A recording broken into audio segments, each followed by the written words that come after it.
Bonjour à tous, ravi de vous retrouver pour cette présentation d'une nouvelle distribution de Linux. Aujourd'hui, nous verrons ensemble la Ubuntu Mate 16.10. Alors, c'est une version qui est toujours en phase bêta. Elle est sortie donc le 26 août 2016. Elle sera disponible définitivement à l'automne 2016, donc en octobre, comme son nom l'indique, 10 pour le mois d'octobre. Et c'est une version qui est basée donc sur Ubuntu Yakety Yak. Alors, je vous montre tout de suite en fait le logo en fait de la distribution. On va regarder au niveau des fonds d'écran. Donc, vous savez qu'au niveau d'Ubuntu, en fait, on a chaque distribution qui sort donc 2 fois par an est basée, est incrémentée en fait sur l'alphabet. Et donc, on était sur le X avec Xenial Xerox, c'est-à-dire l'écureuil ingénieux au printemps dernier. Et là, nous sommes sur Yakety Yak en fait, qui sera en fait la prochaine version de la Ubuntu. Alors, non pas avec le bureau Unity, mais avec l'environnement Mate ici pour le coup. Alors, un petit tour rapide au niveau des fonds d'écran. Donc là, on avait un chat qui était plutôt sympathique, qui se décline aussi en noir et blanc ici.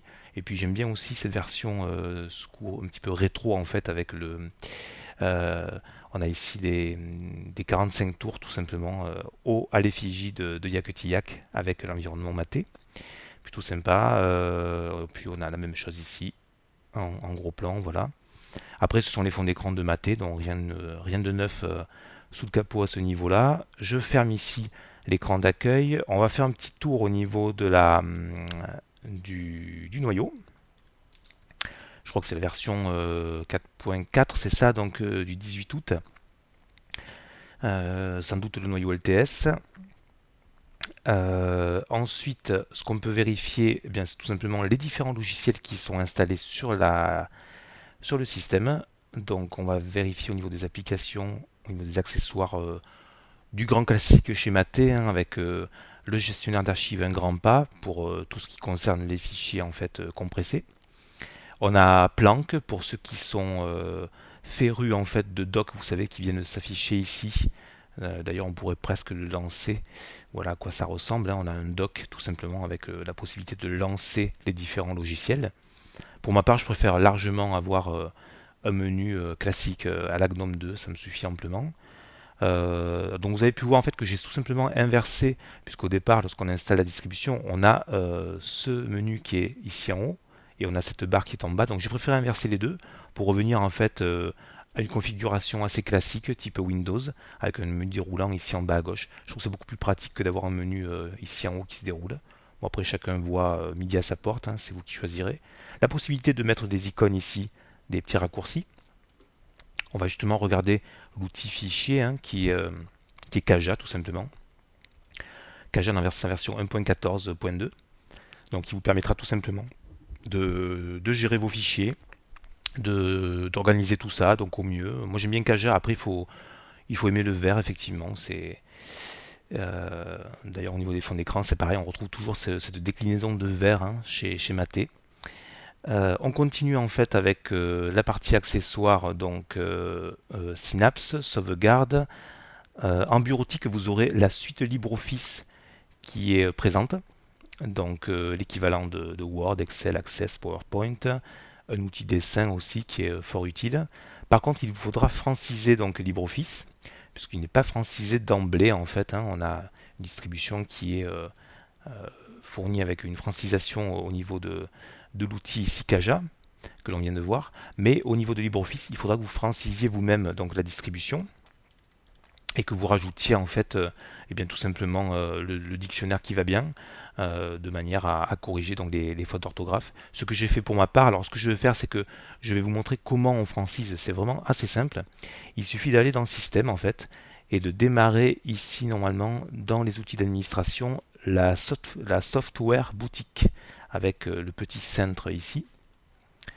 Lorsque vous avez démarré le logiciel boutique, vous allez tout simplement vous rendre ici tout à la fin dans plus de logiciels et vous descendez jusqu'à l'outil de gestion synaptique tout simplement ici que vous allez cocher, que vous allez installer en fait et vous aurez le gestionnaire de paquets synaptiques qui est un peu plus fourni en logiciel en fait qui vous permettra justement de franciser votre distribution. Alors une fois que vous avez installé le gestionnaire de paquets synaptiques, alors vous pourrez comme moi, puisque je l'utilise vraiment tous les jours, le mettre ici en raccourci, mais vous pouvez également le retrouver dans Système ici, au niveau de l'administration, on va démarrer tout simplement le gestionnaire de paquets synaptiques avec le mot de passe administrateur qui va bien. Vous savez que sous Linux, pour toutes les opérations sensibles, on a besoin du mot de passe. Et là, on se retrouve avec le gestionnaire de paquets synaptiques. Alors, ce que vous pouvez faire d'emblée au départ, c'est tout simplement recharger le cache au niveau des mises à jour des paquets. Ça vous permet d'avoir une petite vérification. Et puis, ensuite, vous allez taper tout simplement ici LibreOffice, tout attaché avec LN10. Et vous allez avoir accès tout simplement à la francisation de LibreOffice en fait.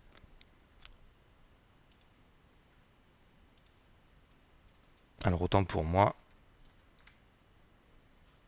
j'ai inversé. Donc voilà, là vous avez accès à toutes les langues. Alors pour ceux qui veulent utiliser une deuxième ou une troisième langue, il n'y a aucun souci, vous pouvez rajouter ici.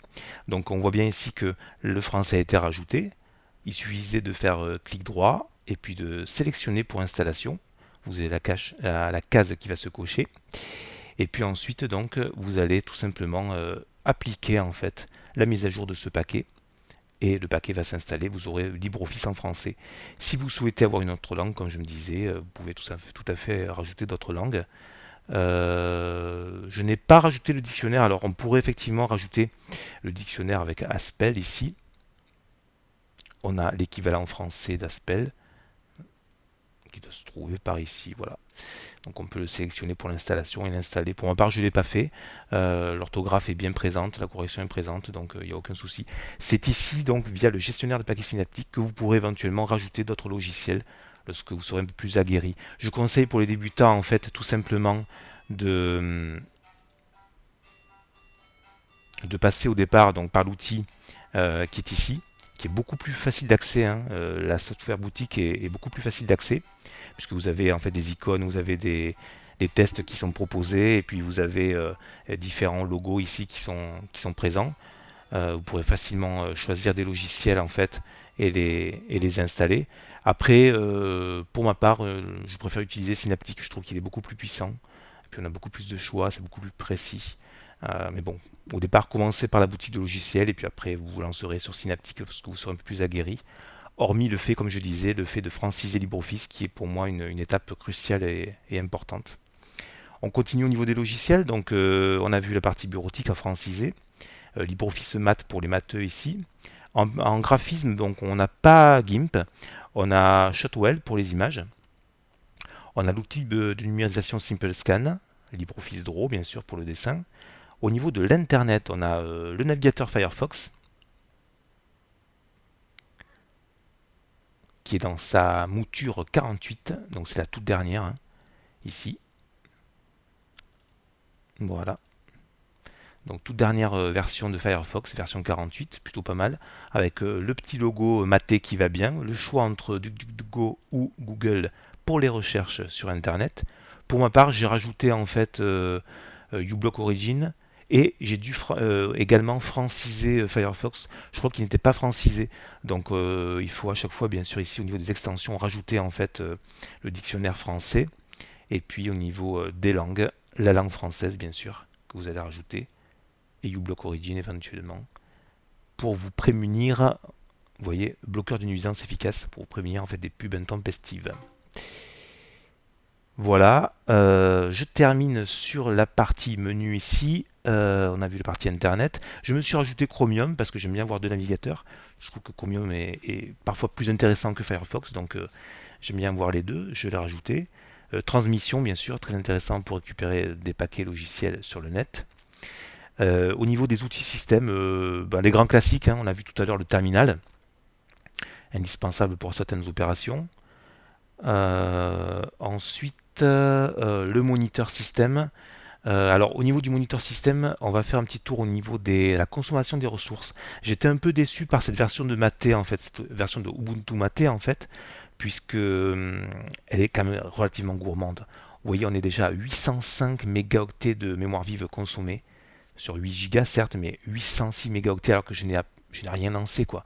J'ai juste le moniteur qui est lancé et un port au terminal et on a déjà quasiment 1 giga de mémoire vive qui passe à l'as. Donc c'est un peu pour moi le... Alors on est sur une version bêta, donc elle n'est pas encore optimisée, mais il y a quand même vraiment un effort à faire ici, quoi. Quand on voit qu'il y a des distributions qui arrivent à peine à consommer 250 mégas, voire 300 mégas sur le bureau, sans utiliser de logiciel, là, sans rien, je suis déjà à 800 mégas.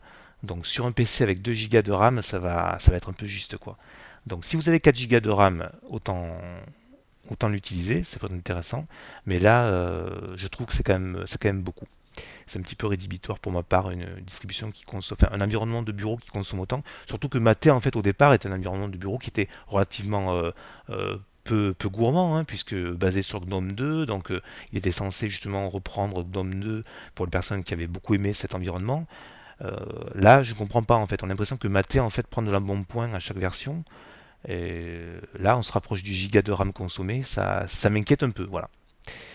Euh, on va terminer sur son et vidéo. Alors, vous aurez VLC dans sa version 2.2.4, c'est WeatherWax.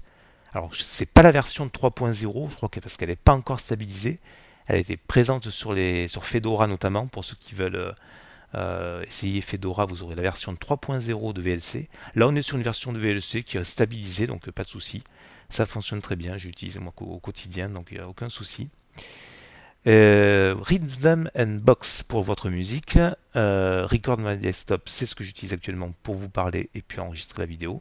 Cheese pour les amateurs de webcam et ceux qui souhaitent faire des petits effets. Brasero pour la gravure, bien sûr, des CD et des DVD, indispensable. Et puis je me suis rajouté SM Player parce que j'aime bien avoir ce lecteur audio-vidéo et je trouve qu'il compense bien les manques de VLC, même si VLC est quand même un lecteur relativement performant à ce niveau-là. Voilà, donc on a fait le tour un petit peu au niveau des menus. Vous voyez qu'on a quand même pas mal de logiciels hein, qui sont vraiment utiles dès le départ pour travailler. Moi, je trouve que c'est vraiment commode.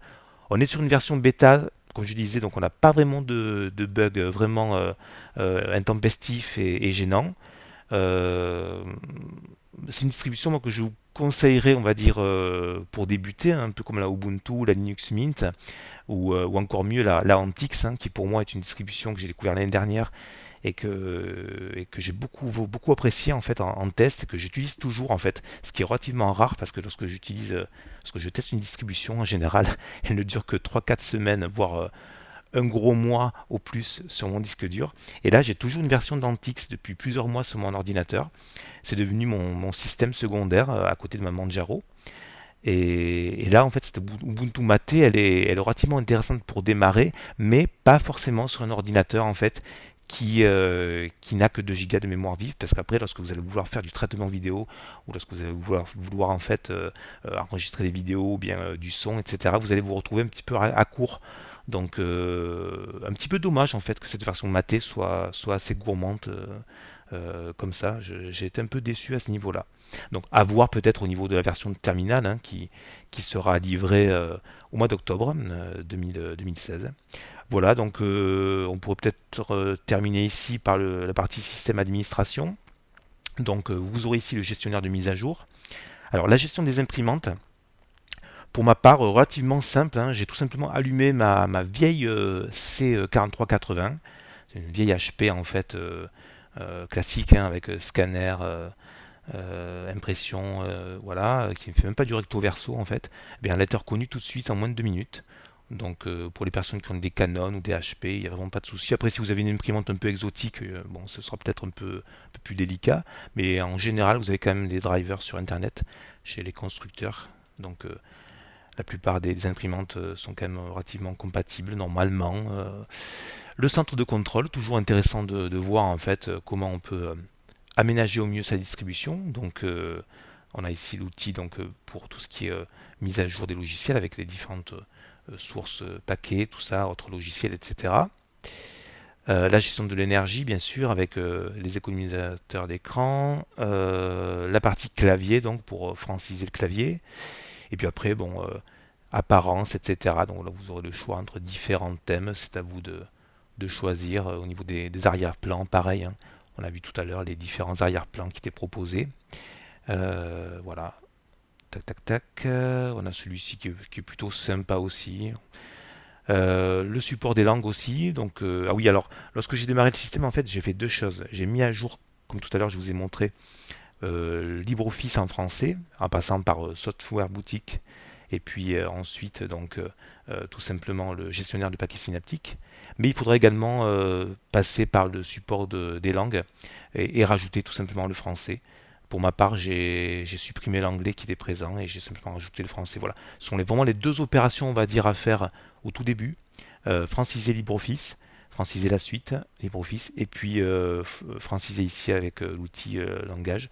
Et après, vous aurez vraiment une distribution qui est francisée quasiment dans son ensemble. Alors, vous voyez qu'ici, tout n'est pas francisé, mais ça reste quand même relativement compréhensible. Voilà, donc sinon, une distribution qui est relativement agréable, facile à prendre en main, fournie avec pas mal de logiciels dès le départ pour travailler. Donc ça, c'est relativement sympa. Après, comme je disais, dommage pour la ressource système. Je trouve que la consommation des ressources en fait est un petit peu trop importante. J'étais un peu déçu à ce niveau-là.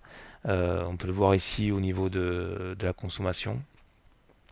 On a quand même pas mal de mémoire vive qui sont consommées dès le départ, hein. Vous voyez que là on est passé à 814, ça augmente encore. Bon, un petit peu dommage de ce point de vue-là. Peut-être que ce sera corrigé d'ici la version de l'automne. Je referai peut-être un point à ce moment-là. Voilà. Ou sinon, voilà, comme je disais, je vous conseille cette distribution si vous voulez démarrer sous Linux. C'est vraiment, vraiment très convivial. Vous retrouverez un petit peu les réflexes de Windows avec un menu très facile d'accès. Voilà. Bah, écoutez, je vous remercie d'avoir tenu le coup jusque-là. Désolé d'avoir été si long. J'espère que la vidéo vous a plu et puis je vous dis à bientôt pour le test d'une nouvelle distribution de Linux. À bientôt.